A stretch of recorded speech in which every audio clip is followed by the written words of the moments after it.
Okay, so we're trying something a little bit different today. Okay, so the last time I did a tech review, it actually turned out to be the most popular video on my YouTube channel yet, even more popular than all of the Nissan Leaf videos, so I'm going to do another one and we'll see how this one gets on. Today I've bought the Docks speaker by iBox, which is basically a kind of drop-in speaker enhancement for the Amazon Echo Dot. So I've got an Amazon Echo Dot just there. I've actually got a few around the house, but I want to kind of try adding an additional speaker to get maybe something that's a little bit closer to the full-size Echo in terms of audio quality. Now, I have seen some videos comparing this side by side, and I'm aware that it's not going to be on par with an actual Amazon Echo unit, but it does seem to be a dramatic improvement from the Echo Dot device on its own. So as you can see from the kind of packaging, the Echo Dot literally just drops in a recess in the top of the speaker.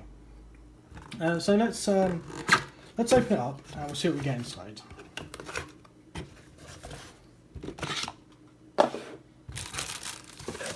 Okay, so it's nice and neatly wrapped in a plastic bag and it's pretty self-contained. There's not a lot in the box. We've got a quick start guide and we've got the device itself over here.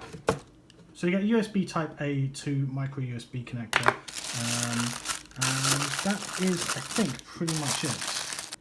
So they advise you use the charger that comes with the Amazon Echo Dot to power the unit, and we'll go into why that's the case in a moment. For the time being, I'm going to get this out of the bag and I'll be back in a second. Okay, right, so here is the unpacked device. On the side we've got a notch for no reason I can yet understand. Maybe that will become apparent later on, I'm not sure. You've got a 3-pin mini jack audio connector, and you've got a micro USB connector. Now what will happen is you'd unplug the power cable that came with your Amazon Echo Dot, plug it into there. That would then power the Echo Dot from here, and it then pulls out the audio feed from here back into the speaker. Now this device also has a battery. I think it's got two 2000 milliamp hour batteries. I'll have to double check that. There we go. So it's got two 2200 milliamp hour batteries, which isn't massive, but it should be fine to play music for about 6 hours and also keep the Echo Dot powered on as well. Now I actually don't plan on using the battery side of this at all. I plan on just really just using it as a better speaker. So what I'm going to do is, I've got my Echo Dot here, I'm going to pull the power cable out and we'll push the two cables kind of out of the way for a moment. We'll drop the Echo Dot in, it kind of fits reasonably snugly. We can then pop the audio cable in and hopefully, it's a little bit fiddly, but there we go, pop the USB cable in. And then Amazon's original power, so the Echo Dot's original power cable. I'm going to need 2 hands for this, 2 seconds.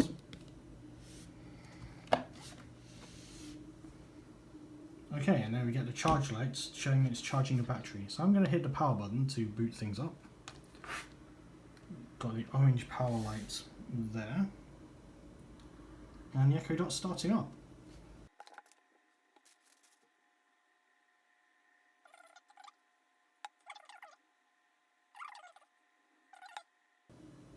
Yes, I don't quite think there's enough power to start the unit yet, so I'm going to come back to this and give it a couple of minutes just to finish charging, because I think it's trying to boot and it keeps cutting out, which is what that pop is.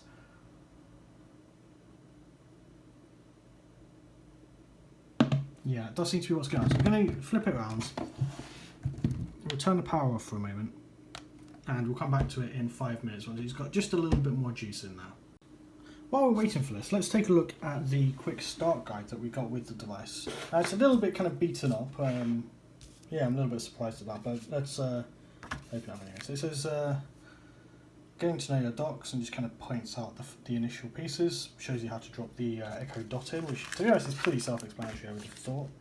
And then you connect both the cables and power it up. And yeah, I mean, I guess I kind of, it just made sense to me the moment I saw it, but I suppose, yeah, if you were to hand this to your parents or your grandparents, it might make sense to have those instructions there as well. It does give information on how to get support, but to be honest, there's not a lot to this device, right? It's just a better speaker. So yeah, we're going to give it a couple more minutes. I'm going to go grab a cup of tea, and hopefully by the time I'm back, we should have enough juice in the battery to start testing this out. Okay, right, so it's a few minutes later, so we'll see if we can power it on again. We'll see if it actually boots properly without that issue this time. Hopefully it's got a little bit more charge in the system, just enough to get it booted.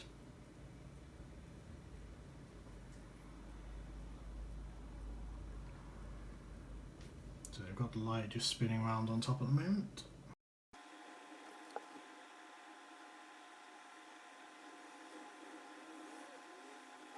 Okay, so it looks like we're up and running. So let's talk to the system and get to... we'll see what it sounds like with a few voice commands. And then we'll try running some audio tests. Hopefully I can find some royalty-free music that won't trigger a copyright strike, but we'll have to see how we get on. Alexa, what time is it? The time is 5:18 p.m. Wow, that's considerably louder. I'm going to turn the volume down just a little bit, because that's actually really loud. Alexa, what's the time? It's 5:18 p.m. Alexa, how's the weather in Middlesbrough? In Middlesbrough, it's 19 degrees Celsius with cloudy skies. Tonight, you can expect cloudy skies moving in and out, with a low of 12 degrees. Okay, so the audio is really clear, even at 50% volume. What I'm going to do now is I'm going to try and play some audio. So what we'll do is we'll see if she can play some royalty-free music. I don't know if this is going to work, but we'll give it a try. Alexa, play some royalty-free music. Shuffling songs by Royalty Free Music Club.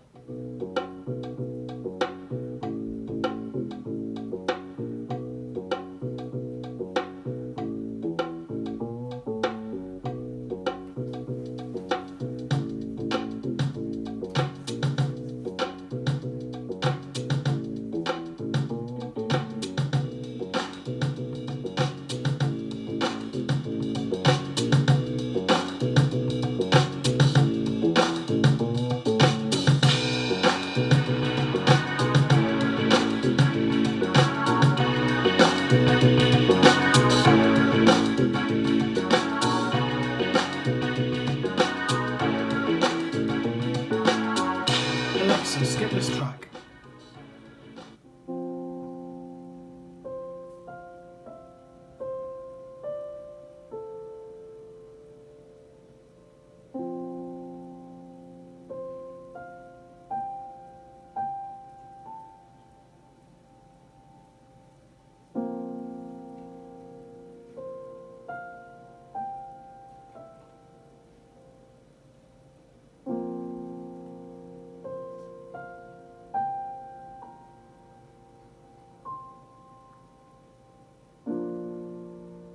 Alexa, skip this track.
Alexa, stop.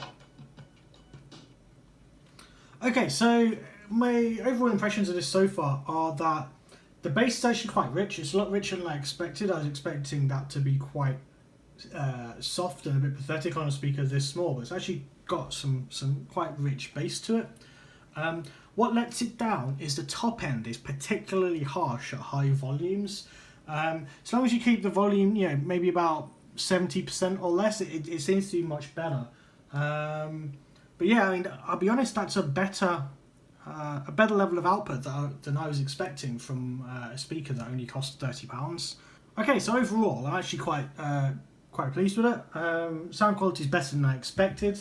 Obviously, it's not going to be perfect on a cheap speaker, but it's definitely a huge upgrade from the tinny speaker that's built in. Let me see if I just pull out the audio cable. And we'll try running a test. I'll run the audio through the Echo Dot itself, and then we'll plug the cable in and run it through the speaker. Alexa, play some royalty-free music. Shuffling songs by Royalty Free Music Club.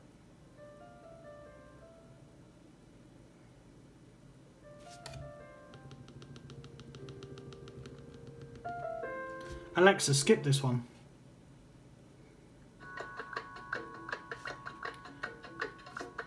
Okay. So you can hear that's...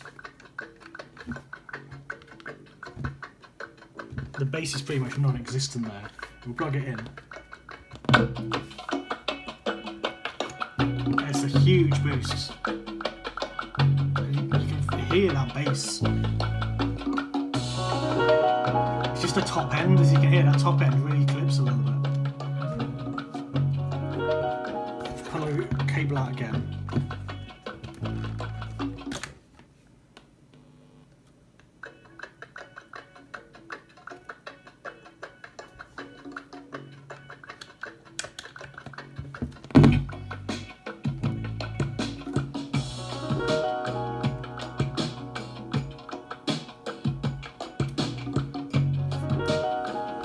So as you can hear, it's a completely different sounding device. It's adds a whole layer of depth and richness to the sound. It just isn't there on the stock device. So for £30, it's an absolute steal.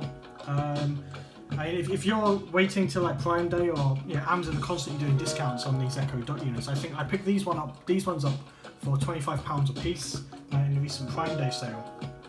And some of the others in the house I've picked up for £30 in previous sales Amazon have done. So for, let's say a £30 Echo Dot and a £30 speaker, that's £60 you've spent.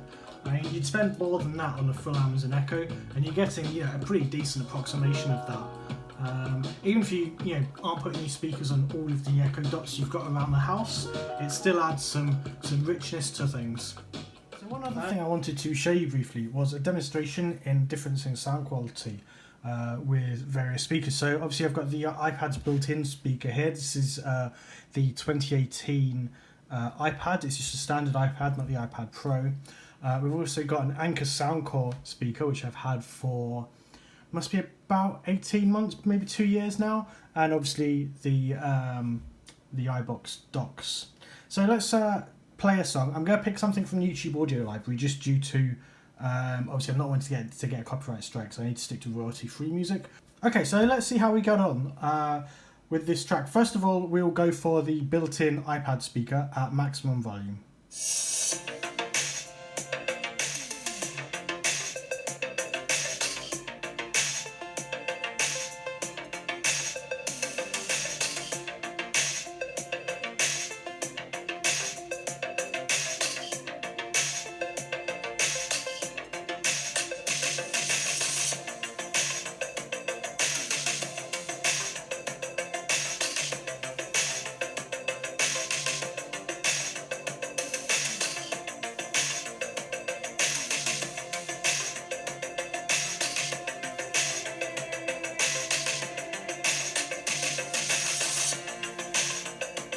Okay, so we'll stop that there. Okay, so next up we will pick the Anker Soundcore, and we'll run this one at about 75%, just because the speaker does clip a little bit at higher volumes and it is extremely loud.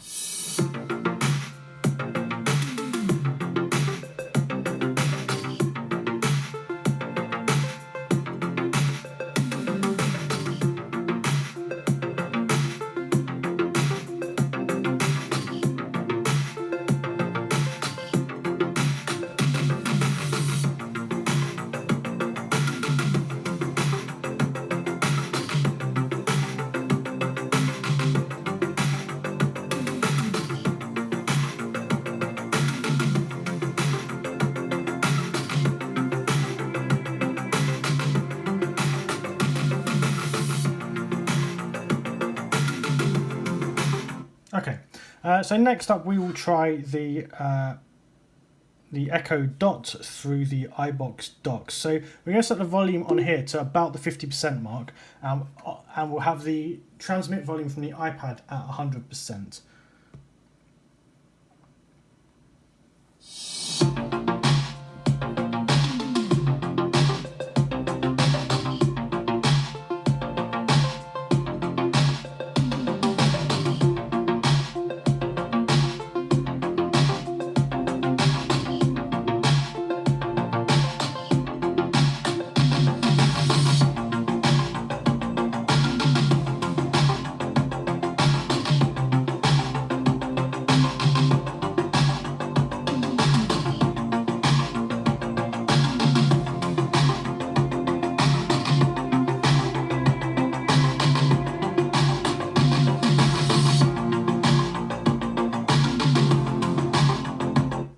Okay, so as you heard there, the Anker Soundcore is a marked improvement over the built-in iPad speakers, but this unit just completely blows them both out of the water.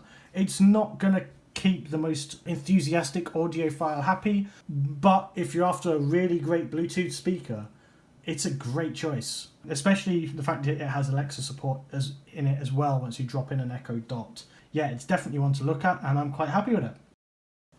So that wraps up this review of the iBox dock speaker. If you have enjoyed this video and you'd like to see more, please let me know in the comments below. If you like this video, please remember to like and subscribe, and I'll see you next time. Thanks for watching.